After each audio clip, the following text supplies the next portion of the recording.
Bank నిఫ్టీలో రేపటికి trade చేసుకోవడానికి ఒకసారి అనాలిసిస్ చేద్దాం.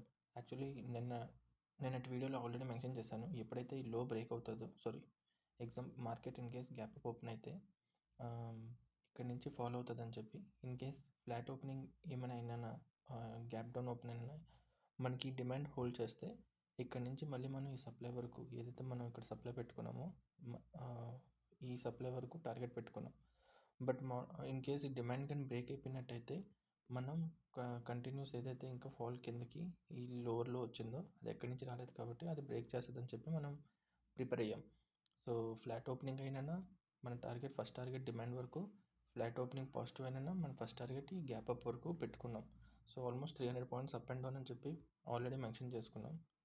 లైక్ ఎక్కడైతే క్లోజింగ్ ఉందో అక్కడి నుంచి అరౌండ్ 300 పాయింట్స్ పైన అండ్ ఈ డిమాండ్ వరకు ఆల్మోస్ట్ 300 పాయింట్స్, ఫ్లాట్ ఓపెనింగ్ అయినా 500 పాయింట్స్ అజ్యూమ్ చేసుకున్నాం. So morning gap down open అయిన తర్వాత మనం ఫస్ట్ డిమాండ్ ఏదైతే ఉందో అది హోల్డ్ చేయకుండా బ్రేక్ అయిన తర్వాత కరెక్షన్ స్టార్ట్ అయింది.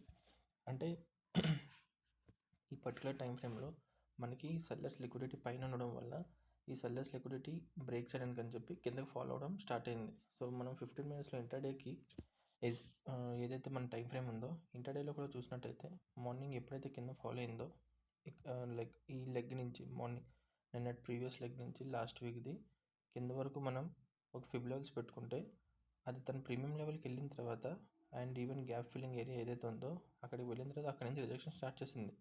బట్ ఇక్కడ ఎటువంటి డిమాండ్ లేకుండా ఇక్కడ నుంచి మళ్ళీ కంటిన్యూషన్ స్టార్ట్ చేసి పైకి వెళ్ళడం స్టార్ట్ చేసింది సెల్లర్స్ది లిక్విడిటీ కలెక్ట్ చేసుకోవడానికి. ఇన్ కేస్ ఇది కానీ స్ట్రాంగ్ డిమాండ్ నుంచి వెళ్ళుంటే, అంటే ఈ డిమాండ్ బ్రేక్ అవ్వకుండా ఈ లోపల నుంచే కానీ వెళ్ళుంటే మార్కెట్ ఖచ్చితంగా మనం ఫస్ట్ టార్గెట్ ఈ సప్లై వరకు పెట్టుకుందాం.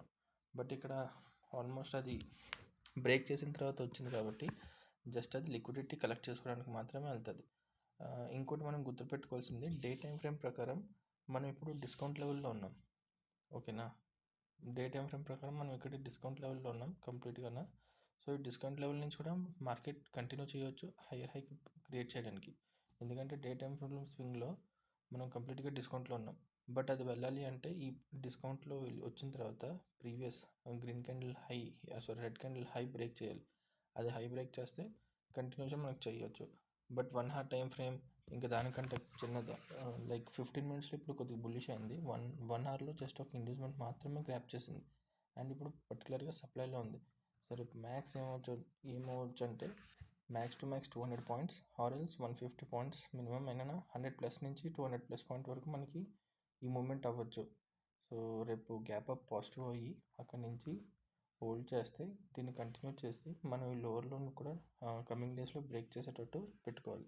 ఇన్ కేస్ ఈ సప్లై కానీ బ్రేక్ అయిపోయిందంటే ఈ ప్రీవియస్ ఏదైతే హై ఉందో అది కూడా ఎక్కడి నుంచి రావట్లేదు. సో ఇది కూడా బ్రేక్ అయిపోద్ది అండ్ దాని తర్వాత కంటిన్యూషన్ ఇవన్నీ ఏవైతే ఉన్నాయో అవన్నీ ఇంకా కంటిన్యూగా ఇదంతా లిక్విడిటీ, ఇది హై ఇక్కడ నుంచి అంతా ట్రెండ్ లైన్ లిక్విడిటీ. సో ఇదంతా బ్రేక్ అవ్వడం స్టార్ట్ అవుద్ది. సో మ్యాక్స్ ఈ సప్లై హోల్డ్ చేయాలి. సెల్లింగ్ సైడ్ వెళ్ళేటప్పుడు అయితే ఈ సెల్లింగ్ సైడ్ వెళ్ళాలంటే ఈ సప్లై హోల్డ్ చేస్తూ ట్రెండ్ కంటిన్యూ కిందకి చేయాలి. లేదంటే ఇది పైన ఉన్నదంతా లిక్విడిటీ. సో హైయర్ హై కూడా బ్రేక్ అయ్యే అవకాశాలు ఉన్నాయి. సో మ్యాక్స్ నేనైతే డే టైం ఫ్రేమ్ ప్రకారం డిస్కౌంట్లో నుంచి వచ్చినా ప్రాపర్ డిమాండ్ నుంచి రావట్లేదు ఈ లోవర్లో ఏదైతే ఉందో ఇక్కడ. సో నేనైతే జస్ట్ ఒక పర్పస్ మాత్రమే చూసుకోవడానికి బుల్లిష్ సైడ్ వెళ్ళడానికి అయితే డే టైం ఫ్రేమ్లో ఒక డిస్కౌంట్ లెవెల్ నుంచి వెళ్తుందని చెప్పి ఒక్క హోప్ తప్ప ఇంకేమీ లేదు పైన హైయర్ హై బ్రేక్ చేయడానికి. బట్ సెల్లింగ్ సైడ్ వెళ్ళడానికి మనకి చాలా రీజన్స్ ఉన్నాయి.